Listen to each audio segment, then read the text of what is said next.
आदाब, JKC news के उर्दू खबरनामे में आपका खैर मकदम। मैं हूं आपके साथ आलम खान हकला। खबरों पर आगे बढ़ने से कबल आइए नजर डालते हैं इस वक्त की हेडलाइंस पर। भारतीय आला चुनाव कमीशन ने श्रीनगर में सियासी जमातों के रहनुमाओं से की मीटिंग। सियासी रहनुमाओं ने जल्द असेंबली इंतखाबात करवाने की रखी तजवीज। शहरियत से मुतल्लिक तरमीमी कानून के नफाज का हुआ ऐलान। बीजेपी ने किया खैर मकदम। कांग्रेस और शिवसेना ने चुनावी वक्त में कानून के नफाज पर उठाए सवाल। अवाम का मिला जुला रहा रद्द अमल।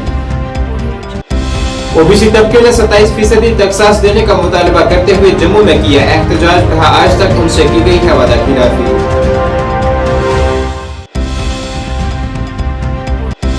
और महकमा जल शक्ति के एडिशनल चीफ सेक्रेटरी शालीन काबरा ने बारामूला में करोड़ों रुपए के प्रोजेक्टों का किया इफ्तिताह। अवाम ने किया खुशी का इजहार।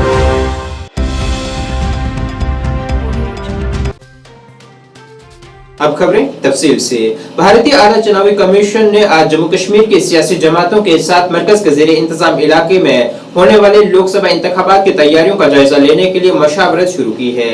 Chief election commissioner Rajiv Kumar और पोलिंग पैनल के दीगर ओहदेदारों ने जो पीर को जम्मू कश्मीर के 3 रोजा दौरे पर श्रीनगर पहुंचे थे, उन्होंने national conference, PDP, BJP, CPIM, Congress और दीगर वफूद के साथ बातचीत की है। इस दौरान तमाम जमातों के रहनुमाओं ने जल्द अज जल्द असेंबली इंतखाबात करवाने की वकालत की है। मीटिंग के बाद ज़राए अबलाग से बात करते हुए नेशनल कॉन्फ्रेंस, पीडीपी और सीपीआईएम रहनुमाओं का कहना था कि उनकी काफी खुशगवार माहौल में मुलाकात हुई है और अपनी तजावीज़ात चुनाव कमीशन को उन्होंने पेश की हैं। इस मीटिंग के बाद पोलिंग पैनल, जिला इलेक्शन ऑफिसरान और पुलिस सुप्रीडेंट्स के साथ इंतखाबी तैयारियों का तफसीली जायजा लेंगे और आज शाम को इलेक्शन कमीशन के अहलकार, जम्मू कश्मीर के चीफ इलेक्टोरल ऑफिसर पीके पोल और रियासती पुलिस के नोडल ऑफिसरान के साथ बातचीत करेंगे। देखिए, जब बात यही हुई इलेक्शन के हवाले से, पार्लियामेंट का इलेक्शन तो लाजमी तौर पे होना है। कोई क्लैरिटी नहीं है असेंबली इलेक्शन के बारे में। वही बात हमने इनसे की, हमने अपनी दलाइल इनके सामने रखी और लोगों की जो जहन की बात है वो इन तक पहुंचाई। हमने इनसे कहा कि पिछले 10 साल से यहाँ पे असेंबली इलेक्शन नहीं हुआ, कभी इतना लंबा अरसा नहीं रहा है। जब पीक ऑफ मिलिटेंसी भी थी 90 से 96 तक 6 साल के बाद इलेक्शन हुआ था और आज 10 साल गुजर गए। एक हमने वो इनसे कहा और हमने कहा कि आप कमिटेड है, गवर्नमेंट ऑफ इंडिया कमिटेड है सुप्रीम कोर्ट में कि 30 सितंबर से पहले इलेक्शन हो जाने चाहिए, तो क्यों ना साइमल्टेनियसली अभी किया जाए, क्यों हम लास्ट डेट तक रुकें। और इस रियासत में खासकर वैली में इस वक्त टूरिज्म सीजन आने वाला है, बहुत वाइब्रेंट टूरिज्म हम एक्सपेक्ट करते हैं। जब 2 इलेक्शन एक साथ होंगे तो डेफिनेटली ये इकोनॉमिक एक्टिविटी डिस्टर्ब हो जाएगी। ये हमने इनसे कहा और हमने इनसे कहा कि प्राइम मिनिस्टर साहब का ख्वाब है कि पूरा मुल्क में 1 नेशन 1 इलेक्शन होना चाहिए। मैं Mohammad Abbas, CPIM district secretary Kulgam. जैसे कि आप सबको पता है कि आज इलेक्शन कमीशन यहाँ 2 दिन के दौरे पर है, तो सीपीआईएम को भी दावत मिली थी वहाँ पर जाने की। हमारा डेलीगेशन 4 अफराद पर मुश्तमिल था, तो वहाँ जाकर हमें टाइम मिला बात रखने की, आवाम की बात रखने की। तो हमारा जो बेसिक हमारी जो बात थी वो यही थी, इलेक्शन कमिश्नर से हमने बात की कि पार्लियामानी इलेक्शन तो पूरे मुल्क में हो रहे हैं और यहाँ पर भी होंगे, लेकिन जहाँ एक तरफ सरकार ये कहती है कि 1 नेशन और 1 इलेक्शन होंगे, वही हमारा जम्मू कश्मीर पिछले 5 सालों से अवामी हुकूमत से महरूम है। इसकी क्या वजह है? ये हमें किन गुनाहों की सजा मिल रही है? इससे हमने वो उनके सामने रख दिए और उम्मीद है कि उन पर अमल हो जाएगा।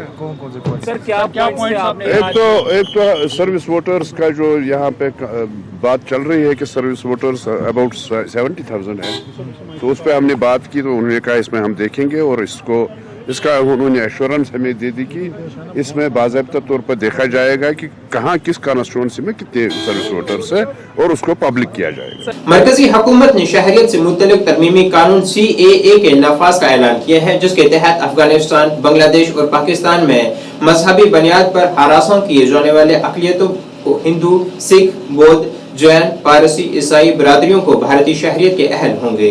जम्मू कश्मीर में इस कानून का बीजेपी ने खैर मकदम किया है, जबकि कांग्रेस और शिवसेना बाला साहब ठाकरे ने इस कानून को चुनावी वक्त में नफाज करने पर सवाल उठाए हैं। साबका नायब वज़ीर आला कविंद्र गुप्ता ने इसका खैर मकदम करते हुए कहा है कि ये एक खुशाइन कदम है। उन्होंने कहा है कि हिज़्ब इख्तिलाफ इस पर सियासत कर रही है, लेकिन उससे कुछ हासिल नहीं होगा।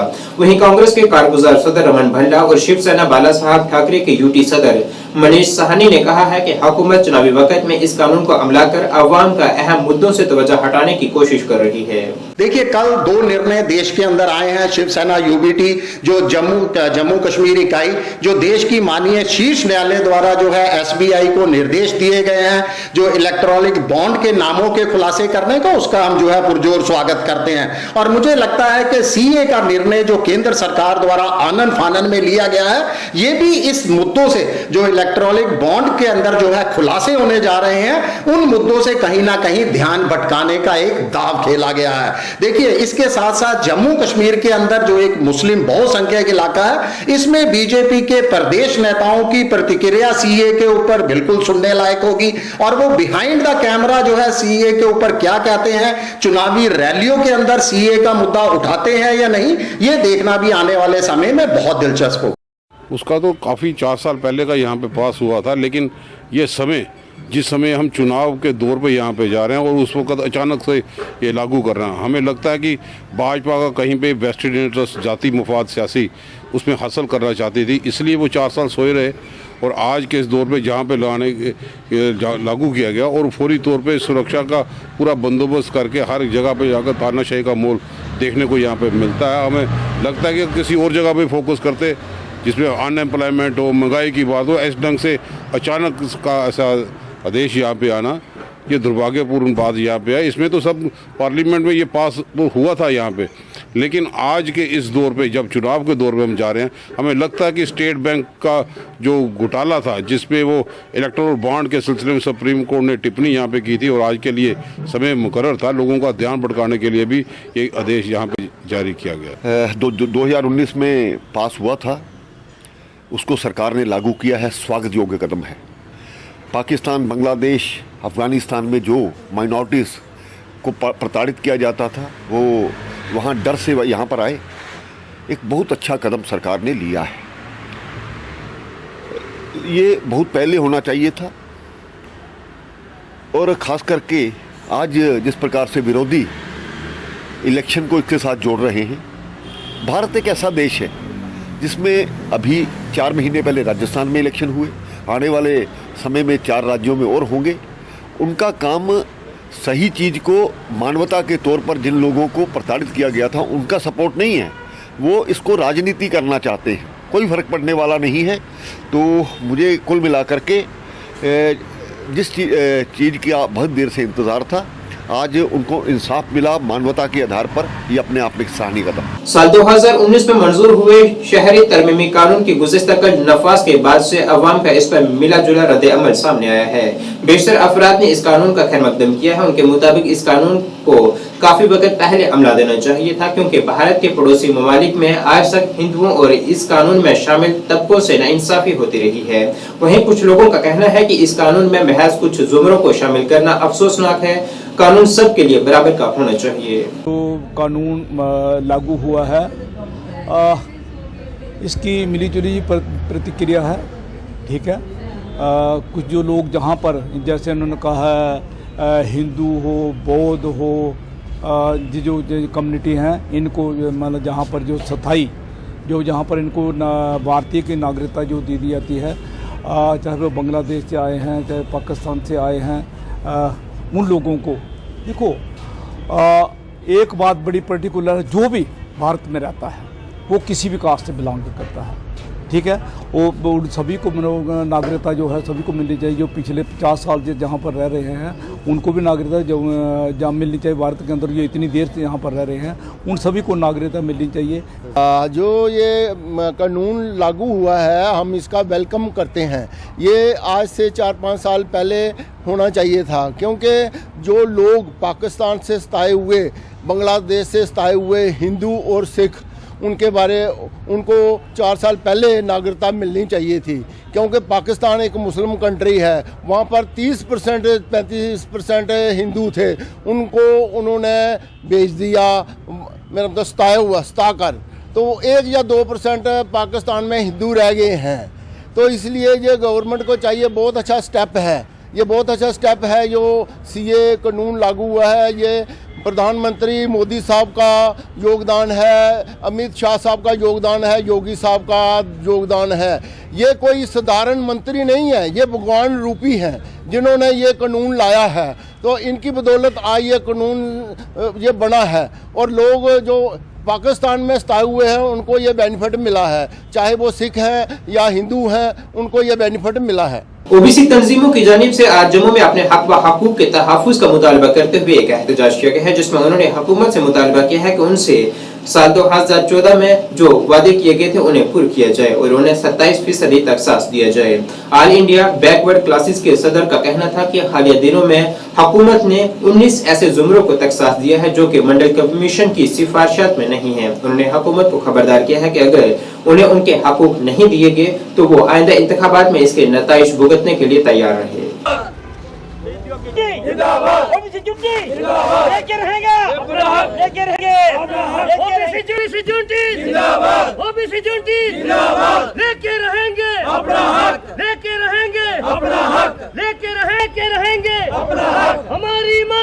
मेरा नाम एफसी सतिया, president all India backward classes unit Jammu. आप मीडिया के लोगों के बहुत धन्यवादी हैं जिन्होंने अपना कीमती समय निकालकर हमारे समाज की बात सुनने का प्रयास किया है और गूंगी बहरी सरकार जो गद्दी छोड़ के जा रही है इनको सुनाने का भी आपने पूरा योगदान दिया है। जहां तक ओबीसी के रिजर्वेशन की बात है, माननीय प्रधानमंत्री जी ने 2014 में इसी एमए स्टेडियम में वायदा किया था कि जम्मू कश्मीर में 370 दफ़ा रहते हुए ओबीसी को भारी नुकसान उठाना पड़ रहा है। 5 अगस्त 2019 को 370 दफ़ा को विड्रा किया गया, 370 दफ़ा तोड़कर 35A को भी तोड़कर सरकार ने आज तक कुछ नहीं किया है। ओबीसी को सिर्फ बिट्रे किया है, इनके साथ धोखाधड़ी का मसला हुआ है, सरकार गद्दी छोड़ के जा रही है। अब ओबीसी के लोगों को ये सोचना है कि 10 साल के अरसा में हमें सिर्फ लॉलीपॉप दिखाए गए, हमारे साथ एक झूठे वायदे किए गए और हमारी जो स्ट्रेंथ है उसको कमती दिखाकर इन्होंने उसको नाक़िस किया गया है। हम इसका विरोध करते हैं और ओबीसी समाज से मैं हाथ जोड़ के बेनती करता हूं कि अब आपके हाथ में है, अब वक्त आपके हाथ में है। जिन लोगों ने हमारी बात नहीं सुनी है, फैसला आपने करना है। ये सोच लो कि अगर ऐसा ही धोखा होता रहा, हमारे बच्चों का कत्ल हो रहा है, हमारी आने वाली जनरेशन का कत्ल हो रहा है। इन्होंने EWS को 1-2 दिन में रिजर्वेशन दे दी और जहां अब जो कमीशन ने रिपोर्ट दी है उसमें 19 जातें ऐसी डाली गई हैं जो कि अपर कास्ट से हैं। आचार्य कौन सी जात है? महकमा जल शक्ति के एडिशनल चीफ सेक्रेटरी शालीन काबरा ने जल जीवन मिशन के डायरेक्टर डॉक्टर GN यतू के साथ गोम अहमदपुरा और मतीपुरा में करोड़ों रुपए की लागत से वाटर सप्लाई स्कीमों का इफ्तिताह करके आवाम के नाम वक्फ किया है। गोम अहमदपुरा में 9,55,51,000 की लागत से स्कीम का इफ्तिताह किया गया है। वहीं पर मतीपुरा पटन में 5,54,75,000 की लागत से जैलपुरा बोनी जकल स्कीम का इफ्तिताह किया गया है। इस मौके पर शालीन काबरा ने लोगों से अपील की है कि वह पानी की हिफाजत करें और आलूदा और ज़ाया होने से उसे बचाएं। यहाँ अवाम को यह सहूलत मिलने पर उन्होंने खुशी का इजहार किया है और महकमे का शुक्रिया अदा किया है।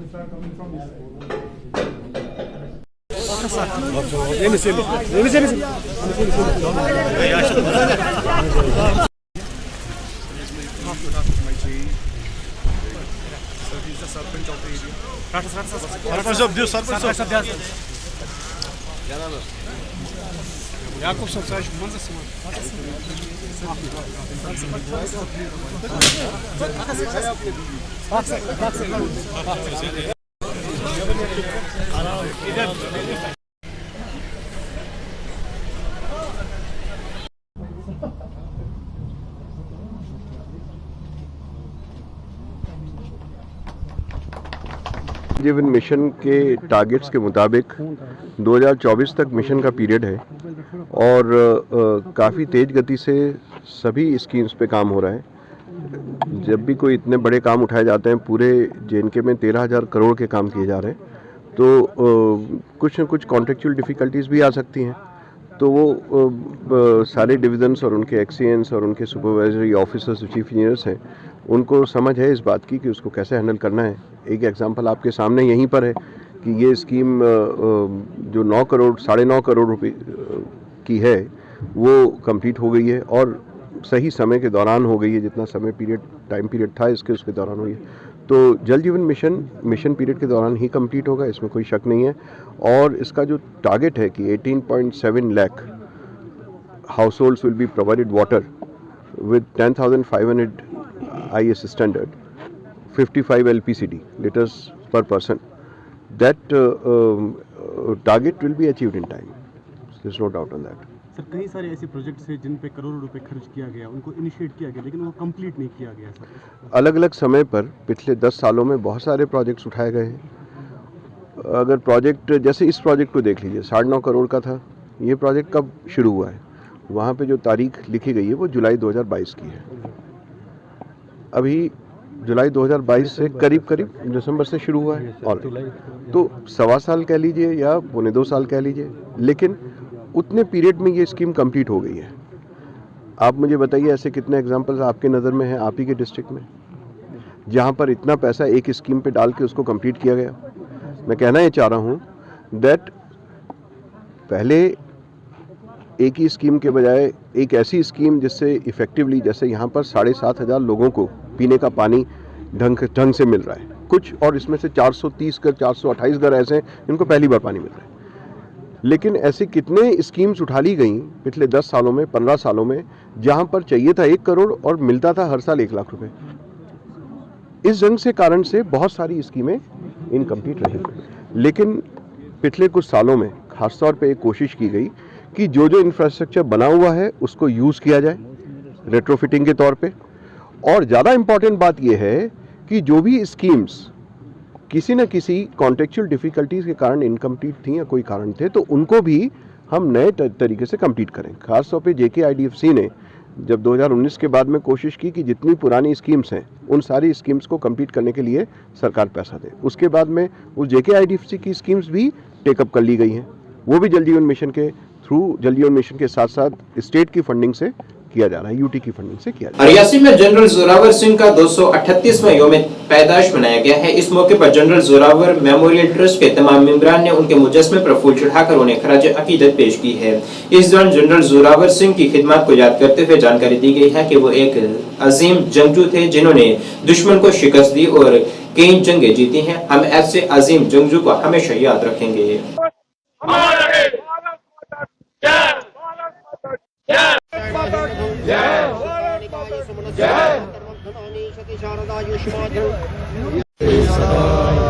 जड़कारा पूर्णा बारी बहुत सच्चे दरबार अरेना कृतेना पूजने श्री गणपति आदि देवताः रिद्धि बुद्धि सहितो प्रियंताम नमः मया देवा परिपूर्णं तदस्तु मे नमो ओम जजाग्रतो धूरमुदेति देवं तदो सुप्रसेद देवेति दूरंगमंजोतिष।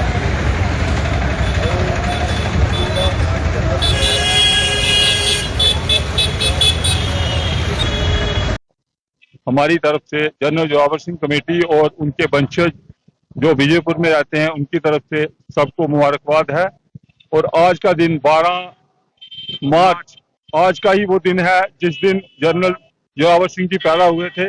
और 13 अप्रैल जो कि अब भी कुछ बनाने शुरू हो गए हैं, वो जो 13 अप्रैल है वो उनका शौर्य दिवस है और उनका जो जन्मदिन है वो 12 मार्च ही है। और आज के दिन हम सब general Zorawar Singh memorial committee district Reasi के लोग और जम्मू कश्मीर के लोग उन्हें याद करते हैं और उनका जन्मदिन बनाते हैं। आज से 2001 से जब जनरल जोरावर सिंह कमेटी बनी थी तब से ये उनका जन्म दिवस मनाया जा रहा है। और उसके बाद उनके स्टैचू के लिए जनरल जोरावर सिंह कमेटी ने डिमांड की थी। तब हमारे गवर्नर जनरल सिन्हा जी थे, तब भी ये जो उनका जन्मदिन था हम 12 मार्च ही मनाते थे। और उनकी हमारी कोशिशों की वजह से और उनके जनरल साहब की मेहरबानी से हमारे जो स्टैचू लगे, जम्मू में भी लगा और रियासी में भी लगा, को मीडिया के बंधुओं का मैं आपका स्वागत करता हूं कि आप जनरल जोरावर सिंह जो जयंती बना रहे हैं, अपना उनका जन्म दिवस जो बन रहा है, उसके उपलक्ष्य पर मैं आपको सबको मुबारकबाद देता हूं कि जम्मू कश्मीर के पहले जो जनरल रहे हैं, जिन्होंने भारत वर्ष की और जम्मू कश्मीर के खास करके जो सरहदें जो बढ़ाई थी, उनके उपलक्ष्य, उनके जन्म दिन के उपलक्ष्य पर ये आज का दिन जो उनका जन्म दिवस जो बनाया जा रहा है, 238वां जन्म दिवस जो है, 238 साल हो गए हैं कि जनरल जोरावर सिंह जी ऐसे लोग पैदा हुए थे इस धरती के ऊपर, और उन्होंने इस भारत वर्ष की सरहदें अस्करदू गिलगित तिब्बत तक बढ़ाई थी। मैं ये आपके माध्यम से ये नई जो जनरेशन है, उनसे ये भी मैं कहना चाहता हूं आपके माध्यम से कि उसके बाद भारत वर्ष की, हिंदुस्तान की सरहदें कम हुई हैं, बड़ी नहीं है। उन्होंने जहां तक सरहदें बढ़ाई थी, वो पहले जनरल थे इंडिया के जिन्होंने उस वक्त जब फैसिलिटी कोई नहीं होती थी आर्मी के अंदर, आज तो बहुत फैसिलिटी है आर्मी को, तब कोई फैसिलिटी होती थी, तो जनरल जोरावर सिंह जैसे योद्धा जो थे वो भारत वर्ष में 238 साल पहले पैदा हुए थे। आज उनकी बदौलत जम्मू कश्मीर के लोग, जम्मू कश्मीर की आवाम, मैं ये कहना चाहता हूं कि हम उनके ऋणी हैं और सदैव ऋणी रहेंगे ऐसे लोगों के जो जिन्होंने अपनी सरहदें, इस देश की सरहदें बढ़ाई और अपनी कुर्बानी वहां पे आके दी है। समाजी कारकुन स्वर्णवीर सिंह जराल ने आज ऐलान किया है कि वो उधमपुर, कठुआ, डोडा पार्लिमानी नशिस्त से आइंदा पार्लिमानी इंतखाबात में बतौर आजाद उम्मीदवार चुनावी मैदान में उतरेंगे। मज़कूरा रहनुमा ने कहा है कि उन्हें अवाम की काफी हिमायत हासिल हो रही है। इस दौरान उन्होंने मज़कूरा नशिस्त से रुकने पार्लिमान पर इल्जाम आयद करते हुए कहा है कि उनकी जानिब से अवाम के लिए कोई कदम नहीं उठाया गया है। मेरा नाम स्वर्णवीर सिंह जराल है और मैं डिस्ट्रिक्ट डोडा का रहने वाला हूं, और हम काफ़ी सालों से ऑन ग्राउंड काम कर रहे हैं, पब्लिक सेवा कर रहे हैं, और पब्लिक के इशू चाहे डिस्ट्रिक्ट लेवल के हों, स्टेट लेवल के हों या सेंट्रल लेवल के, हम उनकी फाइलें उन लोगों के साथ चलते हैं। लेकिन बड़ा दुख होता है कि जिन लोगों को चलना चाहिए वो लोग हमारे साथ खड़े नहीं रहते हैं। काफ़ी ऐसे मूवमेंट जम्मू और कश्मीर में चली जो हम लोगों ने मिलकर चलाई और डंडे खाए, स्ट्राइकों में बैठे। अभी रिसेंटली अभी एक मूवमेंट थी वेट लिस्ट को लेकर, वो हम लोगों ने मिलकर सॉल्व की है। VDG का इशू हम उठा रहे हैं, डेलीवेजर की बात हम करते हैं। तो बार बार अगर हमने ये चीज़ें रेज कर रही तो हम लोग क्यों नहीं कॉन्टेस्ट करेंगे? ऐसे लोग जो जीत के भी कुछ नहीं कर रहे हैं। अगर जैसे कि आपको मैं बताऊं, जिस क्षेत्र से मैं इलेक्शन लड़ने वाला हूं वो है कि कठुआ, उधमपुर, डोडा लोकसभा सीट। वहां के डॉक्टर जितेंद्र साहब ने कोई भी बड़ी अचीवमेंट नहीं की है। वो बोल ही नहीं सकते कि ये मेरा काम है। वो जो भी काम गिनाते हैं वो ये बोलते हैं कि मोदी जी ने ये किया। कोई इनसे ये पूछे कि आपने क्या किया? पब्लिक डीलिंग बिल्कुल जीरो है। पब्लिक से वो बिल्कुल प्रॉपर तरीके से बात नहीं करते हैं, रूड बिहेवियर है उनका। तो जब हमने ऐसे लीडर को भेजना ही क्यों है? उससे पहले भी जो बाकी लीडर थे, बाकी पार्टी में लीडर थे, उन्होंने कोई खास अचीवमेंट नहीं किया हमारे एरियाज में। तो हमने सोचा कि जब हर डिस्ट्रिक्ट में हमारी टीमें हैं, हमने इतने काम किए हैं ग्राउंड लेवल पे, तो हमें सपोर्ट मिल भी रही है। और आप अच्छी बात मैं बताऊं, हर पार्टी के जो लोग हैं, जो मतलब लीडर्स हैं, पब्लिक है, उनके टच में हम हैं और काफ़ी ज़्यादा सपोर्ट आ रहा है। और इंडिपेंडेंट कैंडिडेट के लिए इतना बड़ा सपोर्ट मायने बहुत ज़्यादा रखता है। तो हम आपके माध्यम से यही कहना चाहते हैं कि अगर बाकी लोगों को आपने आजमा के देखा, एक बार हमें भी आजमाओ। हम आपके लिए पूरा जोर लगाएंगे आपकी समस्या को हल करने का। और अगर मैनिफेस्टो की बात की जाए, काफ़ी लोग पूछते हैं मैनिफेस्टो क्या है। हमारा सबसे बड़ा मैनिफेस्टो ये है कि 24/7 हम आपकी सर्विस में खड़े रहेंगे। और आगे होते भी है, ये कोई नई बात नहीं है कि आप हमें वोट दोगे फिर करें आपकी बात करें। अभी भी कोई ऐसे कोई इशूज़ है अगर जम्मू कश्मीर लेवल पर जो सॉल्व होने कोई चाहता है, हमारी सपोर्ट चाहता है, क्योंकि हर डिस्ट्रिक्ट में हमारी टीमें प्रेजेंट है। हम उस सपोर्ट में खड़े रहेंगे और लोगों के साथ खड़े रहेंगे। रमजानुल मुबारक का बबरकत और मुकद्दस महीने का आज से आगाज हो गया है, मगर भद्रवाह में कई स्ट्रीट लाइट्स बंद रहने से लोगों को परेशानियों का सामना है। इस सिलसिले में JKEC news नामानिगार Nasir K Shah ने executive officer municipal committee Bhaderwah Ravi Kumar Saini से बात की है, जिस पर उन्होंने कहा है कि हमारी टीम काम कर रही है और जल्द ही शहर में तमाम लाइट्स की मुरम्मत कर ली जाएगी। उन्होंने आवाम से भी अपील की है कि वो खराब लाइट्स के मुतल्लिक उन्हें शिकायत दर्ज करें। उन्होंने ये भी कहा है कि हम सफाई सुथराई के कामों में भी तेजी ला रहे हैं, खासतौर पर मसाजिद के करीब, ताकि इस मुकद्दस महीने में आवाम को किसी परेशानी का सामना न करना पड़े।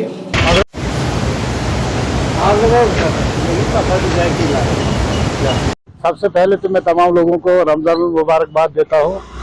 तो साथ में यहाँ पर जो म्युनिसिपल कमेटी की जितनी भी लाइटें यहाँ पर शहर में हैं, लाइटें हैं, लेकिन कहीं कहीं जगह पर बहुत खराब लाइटें हैं। अंधेरा है, गली में लोगों को मस्जिद जाने में दिक्कत होती है। और वैसे भी यहाँ पर आजकल कुत्ते बहुत है शहर में। हम चाहते हैं कि हर जगह पर लाइट हो, और कहीं पर अंधेरा है, कहीं पर रोशनी है। तो हमारी ये साहब से रिक्वेस्ट रहेगी और हमारी उनसे अपील रहेगी कि वो यहाँ पर शहर में जितनी भी लाइटें हैं, कुछ लाइटें हैं और कुछ खराब पड़ी हुई। यहाँ देख लीजिए वो वहाँ पर ऊपर जो है हमारा यहाँ पर मतलब बड़े बड़े पोलों पर जो पुरानी लाइटें हैं वो खत्म हो चुकी है। हम चाहते हैं कि वो यहाँ पर नई नई लाइटें लगे ताकि पूरे चारों तरफ लाइटें रहे और लोग महफूज रहे और कुत्तों से भी बचकर रहे। तो और लोगों को आज इबादत करने जाना होता मस्जिद में तो उनको दिक्कत आती है। पहले तो रोड जोफ्री मेरी तरफ से सबको मुबारकें हों। रही बात स्ट्रीट लाइट की, जहाँ जहाँ मेरी नाले में आ रहा है मैं साथ साथ में ठीक करवा रहा हूँ।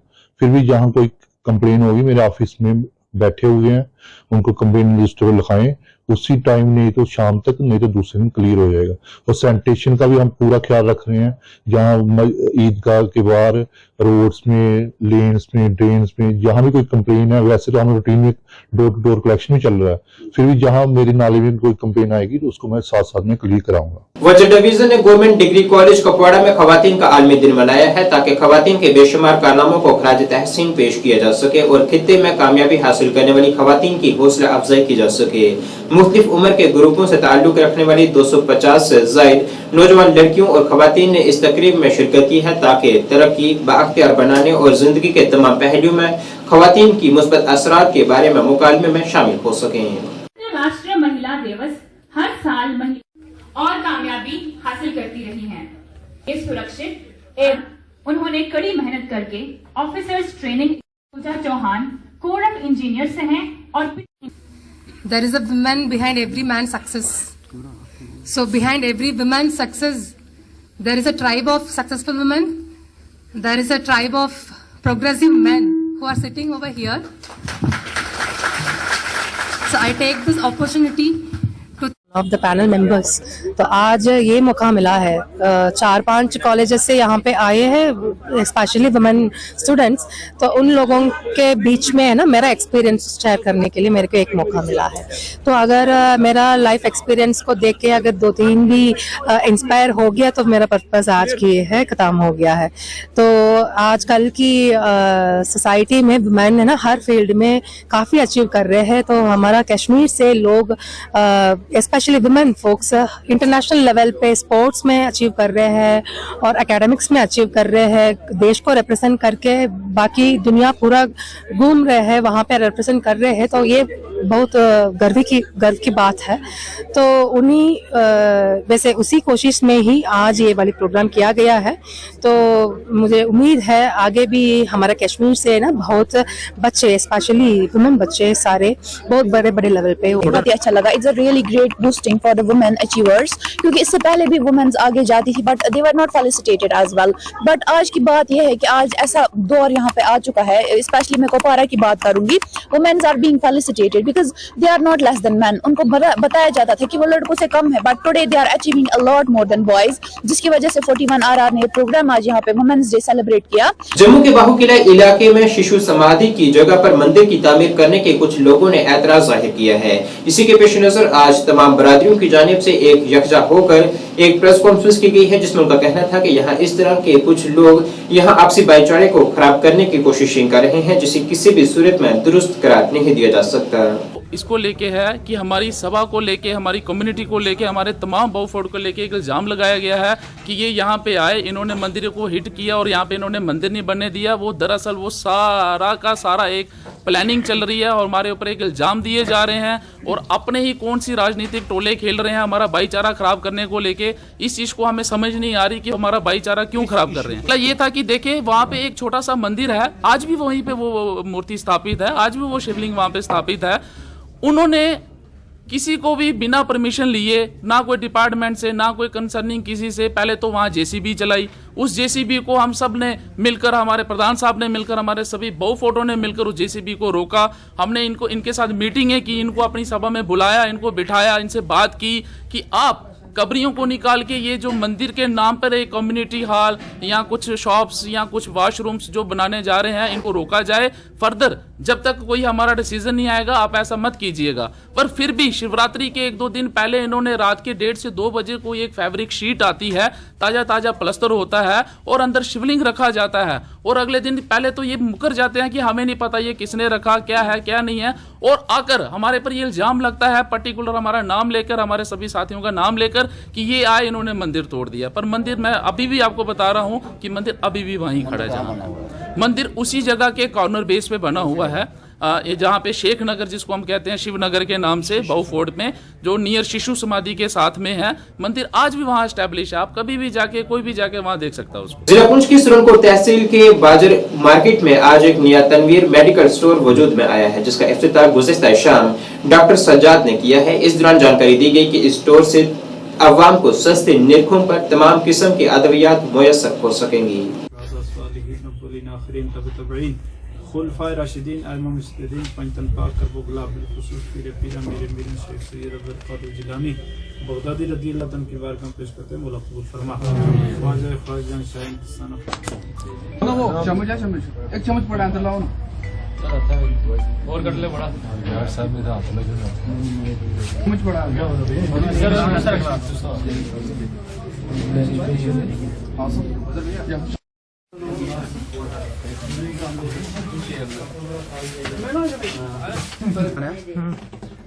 मैंने यहाँ पे मस्जिद गली में बाजार मार्केट में तनवीर मेडिकल स्टोर ओपन किया है। तो यहाँ पे हर किस्म की मेडिसिन आपको मिलेगी। यहाँ पे डॉक्टर सज्जाद बैठेंगे, तो चाइल्ड स्पेशलिस्ट।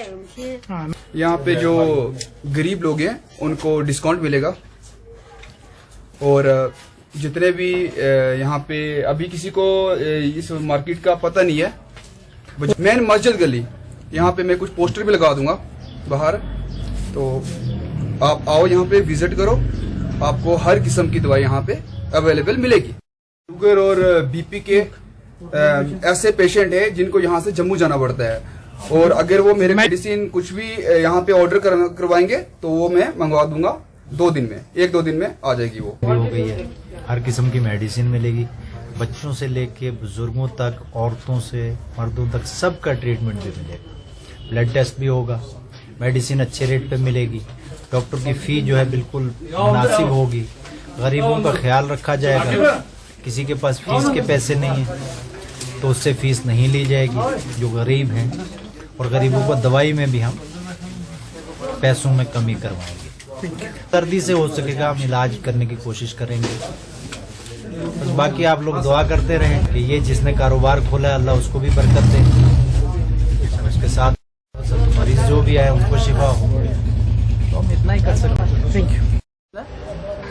आज हमने एक मेडिकल स्टोर ओपन किया है यहाँ पे बाजार मार्केट सुरनकोट में, और यहाँ पे हमारे साथ डॉक्टर सजाद भी हैं, और भी आए दिन हम और भी बहुत सारे डॉक्टर को यहाँ अपने साथ रखेंगे। और ये है कि हमारे भाई ने खोली ये शॉप, ठीक है, ये हमारे कजन ब्रदर है, कि वो यहाँ पे विजिट करें, यहाँ पे आए, ठीक है, और यहाँ पे अपने बच्चों को या जो भी है यहाँ पे चेकअप करें। तो टाइम सुबह 8 से शाम के 9 बजे तक यहाँ पे रहेंगे, 24/7 यहाँ पे खुला रहेगा स्टोर। नाज़रीन, इस वक्त के उर्दू बुलेटिन में बस इतना ही। मुझे मेरी टीम के साथ दीजिए इजाजत। अल्लाह हाफिज।